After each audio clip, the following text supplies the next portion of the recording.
പാകിസ്ഥാനെതിരെയുള്ള operation സിന്ദൂറിൽ ഏറ്റവും വിജയകരമായിട്ട് നമ്മൾ ഉപയോഗിച്ച ഒരു ആയുധമാണ് ബ്രഹ്മോസ് എന്ന് പറയുന്ന മിസൈൽ എന്ന് എല്ലാവർക്കും അറിയാം. ബ്രഹ്മോസ് ലോകത്തിലെ ഏറ്റവും മികച്ച ക്രൂയിസ് മിസൈൽ ആയിട്ടാണ് പൊതുവെ കരുതപ്പെടുന്നത്. ഈ ബ്രഹ്മോസ് മിസൈൽ പ്രതിരോധിക്കാൻ പോലും പാകിസ്ഥാന് കഴിഞ്ഞ എല്ലാ മിസൈലുകളും പാകിസ്ഥാന്റെ എല്ലാ പ്രതിരോധങ്ങളും ഭേദിച്ച് അവിടുത്തെ ടാർഗറ്റുകളിൽ സ്ട്രൈക്ക് ചെയ്തു എന്നുള്ളതാണ് സത്യം. അപ്പൊ ഇത് 2022 ഇന്ത്യ ആക്സിഡന്റലി പാകിസ്ഥാനിലേക്ക് ഇത് ഫയർ ചെയ്യുന്ന ഒരു പ്രശ്നം ഉണ്ടായിരുന്നു. പക്ഷെ അന്ന് പാകിസ്ഥാന്റെ എയർ ഡിഫൻസ് സിസ്റ്റത്തിന് ഈ മിസൈൽ കണ്ടുപിടിക്കാൻ പറ്റുമെന്നുള്ള ഒരു പരീക്ഷണമായിരുന്നു ഇപ്പൊ പറയുന്നുണ്ട്. അതിന്റെ യാഥാർത്ഥ്യം എന്താണെന്ന് അറിയില്ല. അപ്പൊ എന്തായാലും ഇങ്ങനെ ഇത്രയും മികച്ചൊരു മിസൈലാണ് തെളിയിച്ചതുകൊണ്ട് ശബ്ദത്തിന്റെ 3 ഇരട്ടി വേഗത്തിലാണ് അത് സഞ്ചരിക്കുന്നത്. ലോകത്തിലെ 30ഓളം രാജ്യങ്ങൾ ഇന്ത്യയോട് ഇതിന് വാങ്ങാനുള്ള താല്പര്യം അറിയിച്ചേക്കാണ്. പക്ഷേ ഇന്ത്യക്ക് ഇത് വിൽക്കുന്നതിന് ചില ബുദ്ധിമുട്ടുകളുണ്ട്. അതാണ് ഞാൻ ഈ വീഡിയോയിൽ പറയുന്നത്. എന്താണെന്ന് വെച്ചാൽ എല്ലാവർക്കും അറിയുന്നത് പോലെ ഈ മിസൈൽ നമ്മൾ ഒറ്റയ്ക്കല്ല ഉണ്ടാക്കിയത്. ഇന്ത്യയും റഷ്യയും ചേർന്നാണ്. 50-50 ആണ് ഇതിൽ ഈ രണ്ട് രാജ്യങ്ങളുടെയും പാർട്ണർഷിപ്പ് എന്ന് പറയുന്നത് 50-50. അപ്പൊ ഇന്ത്യക്ക് ഒരു രാജ്യത്തിന് കൊടുക്കാൻ ഇപ്പൊ സൗദി അറേബ്യക്ക് ഈ മിസൈൽ കൊടുക്കാൻ താല്പര്യമുണ്ടെന്ന് കരുതിക്കോ.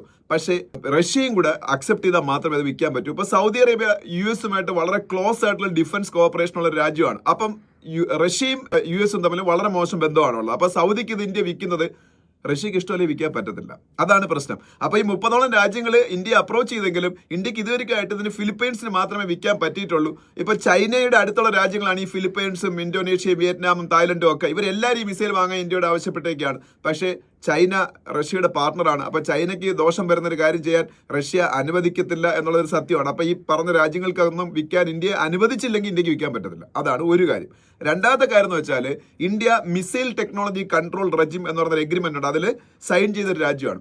ആ ഒരു എഗ്രിമെന്റ് പ്രകാരം 300 കിലോമീറ്റർ കൂടുതൽ പരിധിയുള്ള മിസൈലുകൾ മറ്റു രാജ്യങ്ങൾക്ക് കൊടുക്കാൻ പാടില്ല എന്നാണ്.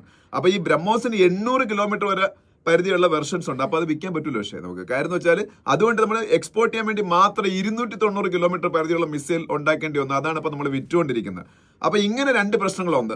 ഒന്ന് MDCRന്റെ ഈ ദൂരപരിധിയും 300 കിലോമീറ്റർ കൂടുതൽ ഉള്ള റേഞ്ച് ഉള്ള മിസൈൽ ആണെന്നുണ്ടെങ്കിൽ വിൽക്കാൻ പറ്റത്തില്ല. രണ്ടാമത്തെ കാര്യം ഇത് റഷ്യ ഇന്ത്യ ജോയിന്റ് വെഞ്ചർ ആയതുകൊണ്ട് റഷ്യയുടെ സപ്പോർട്ട് കൂടിയേ ഇത് വിൽക്കാൻ പറ്റുള്ളൂ. അല്ലെങ്കിൽ റഷ്യ ആയിട്ട് ഇതിനുള്ള എഗ്രിമെന്റ്സ് വീണ്ടും നെഗോഷിയേറ്റ് ചെയ്ത് ഒരു പുതിയ എഗ്രിമെന്റ് ഉണ്ടാക്കേണ്ടി വരും.